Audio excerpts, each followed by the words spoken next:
You understand George Floyd, people going out into the streets, finally saying, we're done. And we've been watching this happen, and we're just done. We're out in the streets. What happened on January 6th is that Donald Trump made the proclamation to his supporters that this election was stolen.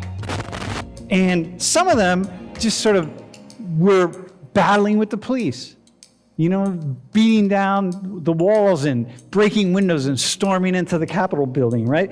And some of them, go to the next slide, got inside the Capitol building. They were just walking around. There are people with their phones up like, oh, damn, I'm in the Capitol building. Whoa, whoa, whoa. I was at a rally 4 hours ago. I got caught up in the energy, just like Penn State students get caught up at the end of a football game, and you're out there with no shirts on and in like 10-degree weather with your body's painted and you're not even cold because you're just crazy involved in it. And so you get caught up in all the emotion of that. And so there you go. And so, well, that's these people. Some destroyed property, like Anthony's aunt, okay? Anthony Smith, some destroyed property, others didn't. The question is, so what do we do with these folks? I mean, I think we have laws for a reason. So, I mean, just take each person as it is and just see what they've done. Like, who are they? Put them in a box. Cult members. Cult members? Yeah. Am I going to say everybody in that crowd is racist? No. Good. But I also think that... Well, how about people who showed up in Philly for the George Floyd protests? Would you say that's part of a cult? No. How come? What's different? Good people, I hope you're great, doing good from wherever you're watching this video from. Now, welcome back for another interesting discussion. Now, this video features a lecture led by Dr. Sam Richards at the Penn State University, and really it explores the complexities of social movements and public reactions to events like the BLM protest versus and the January 6th attacks on the Capitol in the US, And Dr. Sam Richards here, it tries to emphasize the importance of avoiding the dualistic us versus them, thinking when analyzing these social events or events like this. And before we go ahead and watch the entirety of this lecture and this discussion between Dr. Sam Richards and the students, I want you to draw a little comparison in your head between these two protests, the BLM after the death of George Floyd and the attacks on the Capitol, the January 6th.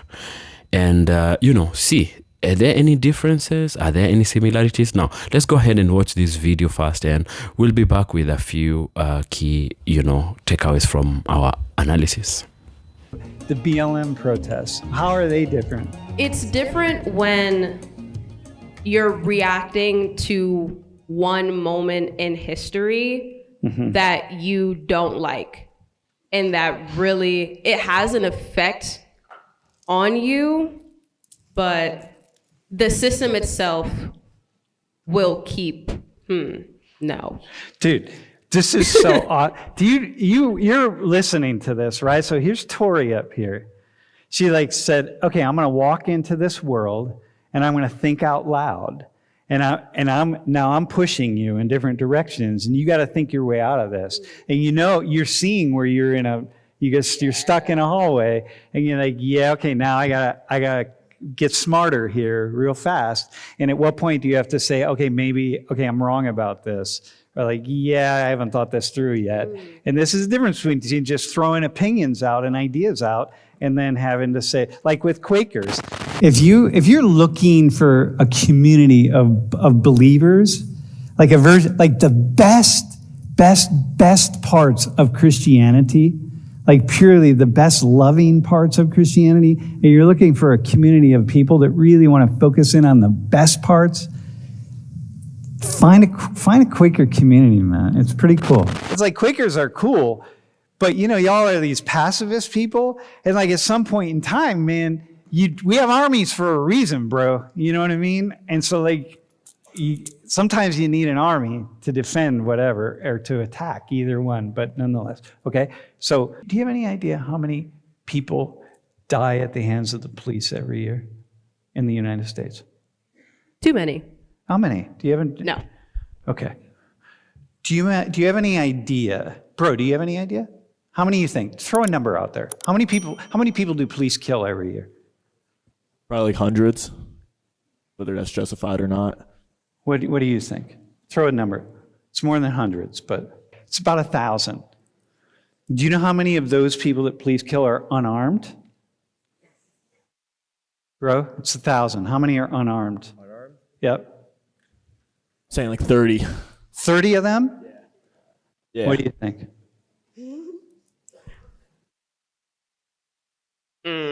450. Okay, it's about 100. How many are black on average every year? How many unarmed black people black Americans are killed by the police every year? Bro, coming back to you. What? A percentage? Yeah. How many of the 100 or so unarmed people are black who are killed by the police? 50% of them? 15%? Probably like 20%. 20%? Bro. 30. Yeah? What do you think?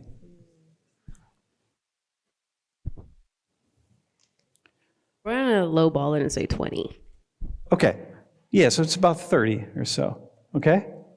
Now, there's about 40 million black Americans in the United States. Okay? There's a lot of we have 400 plus million guns in the United States. We have so many guns.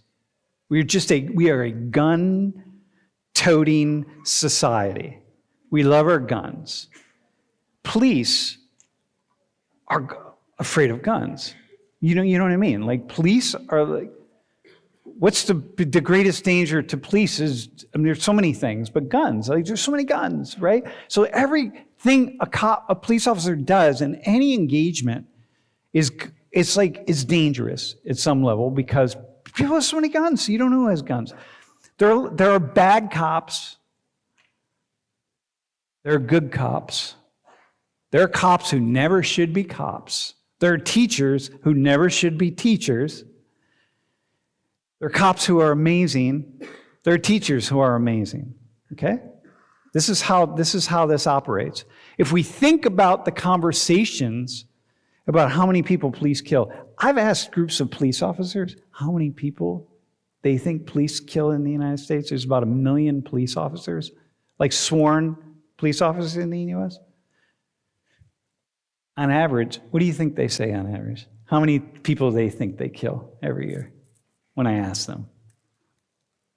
Like each individual officer? Yeah, if I say, like, you're a police officer, I'm like, hey, how many people you think you all kill, police officers kill in the United States every year? What do you think the average answer is that I get from them? 1 to 2. Dude, like 25,000. They'll be like, 25,000 is like 15,000, For one 25,000, person? 30,000. I'm like, dude, like cops, no, not one person. Cops think like all the cops together in the U.S. are killing if I asked them, it'd be like 20,000 people. I'm like, dude, you guys aren't like mass murderers. It's 1,000 people, which is like, okay. So now the question becomes, if we're not thinking this through, people have the idea that police are killing innocent black Americans all the time. But on average, about 30 a year, which is 30 too many. Dude, every death, I've never once spoken with a police officer who did not say the following: every person who is killed engaging with police, either police or someone who's not police, is a tragedy. It's a fucking tragedy. People don't want to kill people. And if you don't understand that, then you just need to go out and speak with police. And to the degree to which I've had conversations with police, okay? So it's like, nobody wants to kill people, man. You know what I mean? You know what it would be to kill someone and have that on your mind? Doesn't even matter if it's self-defense or whatever the case is, okay? So now I just want to bring that back in line with Now I want you to have a conversation about, I want to talk about the George Floyd protests. Like people who are out in the streets and like, you know, these folks are out in the street, out at the Capitol building because Donald Trump told them, you have, we good? We've lost the election. Okay? Well, other people are out on the streets because people have been told police are massacring Black Americans. And like, look, disproportionate number of Black people are killed by the police. But I'm just trying to do my thoughtful diligence to put it in perspective, okay? So what do you think, what do the two of you think about that? And I just feel like everything's just blown out of proportion. So the media are all of us, by the way, but nonetheless. So you think the media are putting stories out there like... Mostly like the news and journalists. Yeah, well, people do a story that people think we want to hear. Yeah. So, but that doesn't mean that's the story. So like people put the Trump story out. They kept hammering it away day after day. Trump says the election was stolen. X, Y, and Z person says the election was stolen. The election stolen, election stolen, election stolen. Like, okay, we got to get out in the street and we got to get the country back. Well, if people are like, police are out of control in murdering Black Americans in a way that's just really just beyond reproach, right? Well, you get out in the streets, man. Like, go out in the streets. Of course, protest. These are the George Floyd, the BLM protests. Like, be out in the streets. Now, this is me being a little bit narrow-minded. However, people who are marching in the streets for George Floyd, they are there. They are in the streets to bring awareness and destruction, honestly, to a system. Only a very small amount of destruction. Oh, yeah. Okay. I just wanted to ease the crowd. Yeah. Okay. Okay. A little bit of chaos to amplify the system that has been disenfranchising Black people for centuries. Now, when you put numbers to it, of course, it's amplified by word of mouth, by media attention and everything. But that doesn't stray from the fact that this is a systematic issue that we need to be in the streets for. I think the people at the insurrection, it's kind of, yes, in that same principle, the election process is a systematic issue. It is flawed. But this is one particular moment in history to where, like, someone stealing an election from a group of people. No, from the whole public. From the whole public. Like, it disenfranchises particular people. And when we're talking about the people who are here, that is for a system that usually already benefits them. What's going on here is when you sit up on this table and you have to make a really reasonable argument, and I've set this up already, so it's going to be hard to make a reasonable argument. Now you're going to have to go back. It's really difficult, right? But you're going like, okay, and you're shifting. If an election gets stolen, every single citizen of the country is disenfranchised. Yeah. So it's not just certain people. There are many, many Black and brown people in that group right there. Yeah. So it's everybody. Just like in the George Floyd protests, there were many, many, many white people or people who are not Black. Do we have a question from the stream, by the way? Donnie G says, I feel like we can't have discussions about how our dualistic perspective is the real problem causing all these symptoms. Yeah. What prevents us from seeing the real problems and not just the symptoms? Dualistic perspective is kind of like right and wrong, good and bad, right? Do you feel like we're trying to get away from a dualistic perspective here? Does it feel like that for you? Do you guys feel like that? Do you feel like you're trying to? Yeah. What this question's talking about, I'll Yeah. be honest. The dualistic is like where we have to, do you want to say? So yeah, I think this is just talking about how the way that we have these binary systems in all of our systems, really, a lot of the people are just seeing the symptoms and causes of why the binary is conflicting rather Yeah. than why the binary is created in the first place that's causing this conflict. Dude, fuck. Thank you, man. I owe you that. I owe you for like a minute and a half of my pay for the day. All right. I couldn't have thought of that. Yeah, it's like police. Are the police good or are the police are either good or the police are either bad. They're bad, one or the other. It's like, you know. You study the police, you talk to police. Which is why ACAB is so important. No, that's why ACAB is such an extreme piece, right? Look, you know the people that are most against defunding the police in the United States? You know the people who are most against defunding the police in the U.S.? Black Americans who live in the poorest in urban communities in the U.S. are like, hell no, we're not going to defund the police, right? So it's like, okay, so then what? So like the police are the only thing protecting us from the criminals. Bro,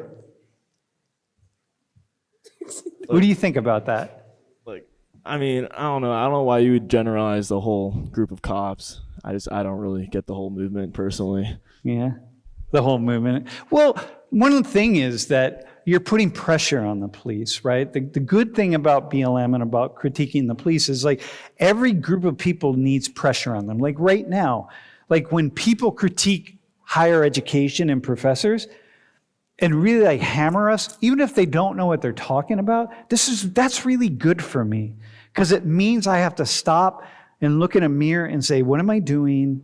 What's going on here? Is this a good thing? Is this a bad thing? Like it means I have to hold myself accountable, right? So critiquing the police in that sense is a really good thing. Cops are like, okay, this is good. We have to be accountable, right? And so that's the beautiful thing about that. Yeah. Is there another question? Chelly, man, do you think it's okay or acceptable for an educator to lose control of his emotions and commit a crime, right? Yeah. I don't know. Yeah, good question. Yeah, go ahead.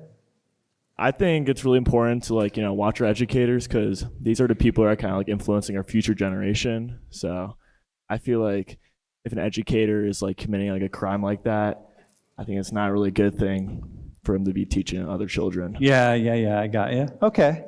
All right, cool. Yeah, so we got to hold them to a higher standard then maybe, right? Do you?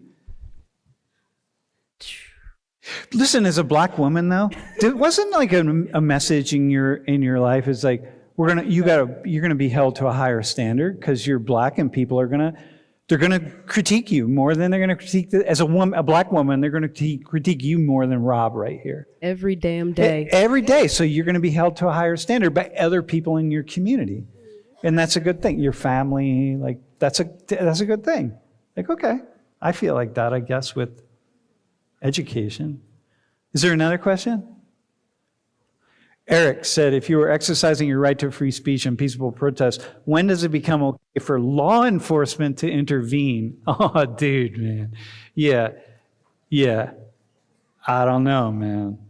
And this is the difference between the cop who just wants to beat heads and the cop who just wants to chill things out. And my experience is far more cops want to chill things out than, knock people's heads together. But, that's, but, I'm a white guy. Can we go to the slide of this guy? One final thing. This guy right here, Stephen Ayers, the guy on the left, he's apologizing to the cop and he's saying, hey man, I'm really sorry. I lost my mind. Anthony Ant Williams, or Smith, I think his name. I lost my mind. I just was following all the protesters. I followed Donald Trump. If Donald Trump had said, leave the Capitol building, I would have left. He didn't say it. Like, I'm really sorry. He said the same damn thing that Ant said. Same thing. So Do we treat them the same way? I'm going to say yes, but I think my answer also doesn't matter because it does matter. But the difference between those two is that the judicial system already benefits him. So regardless of, he was like, yeah, I did that shit, and what, there will still be a chance where like, well, no, I know you have good in your heart. You get off on probation. Where Ann is like, oh, like, my bad. I was just fighting for the cause. Like, please excuse my behavior. And they can be like, slave, and then put you in prison. So you think he's going to be treated differently? Of course. Yeah. But I know there's going to be some twist where it's like, he got 85 years. And I'm going to be like, dang. No, he got probation. And shit. Oh, I knew it. All right, so what could we say we could have learned from this discussion? Now, first of all, my take is, the first one is perspectives on protest. So Dr. Sam Richards discusses how different groups perceive these events, some as necessary reactions to systemic issues like oppression, and others as disruptive or even illegal. Now, have it in your mind that when you try to compare these two events, the January 6th versus BLM, one feels like a reaction to oppression and another one feels like something a bit disruptive. I don't know which one feels disruptive, illegal to you, and which one feels like it's a necessary reaction. Let me know what you think in the comment section below. Now, take number 2 on my analysis is police and violence. Now, this discussion includes an examination of police violence in the US, highlighting the discrepancy between public perception and the actual data regarding police-involved deaths. Yeah, and thirdly, accountability. And this discussion also goes ahead to explore the difficulty of holding individuals accountable for the actions they do, for their actions, regardless of the cause they represent. And it discusses how the justice system exactly may treat different protests, differently based on a few systemic advantages within the contexts of the different protests. Yeah. And finally, what else do we see here? Critical thinking. Yeah, critical thinking. So a major focus is encouraging students and young people to look beyond media narratives, what the media always tries to portray, or the media it constantly tries to create, and also to look beyond their own biases to understand, or in an attempt to try and understand these underlying causes of social issues and social conflicts, like the ones being highlighted in this video. Now, these are very... I love how Dr. Sam Richards handles these lectures by letting students, express, having it open-ended, not just trying to dictate how they should understand the world, how they should feel about the world, but, taking their accounts into consideration and sharing knowledge. And by doing this, we learn a lot, because we get to learn from the perspective of how students have their own perspectives, how they have their own biases. And, this sharing actually opens our minds, to other people, how other people feel, what other people feel. And, taking in these different points of view of other people really is refreshing, gives us a fresh view of the world, instead of just being fixated on our own biases, our own perspectives, which are oftentimes very flawed. The way you see the world is never really the full truth. Yeah. So I don't know what you might have taken away from this discussion. And if you have something to share, let me know what you think, your thoughts and your opinions in the comment section below. Give this video a thumbs up if you like it. And subscribe to the channel for more videos like this. And by doing so, I'll see you in the next video.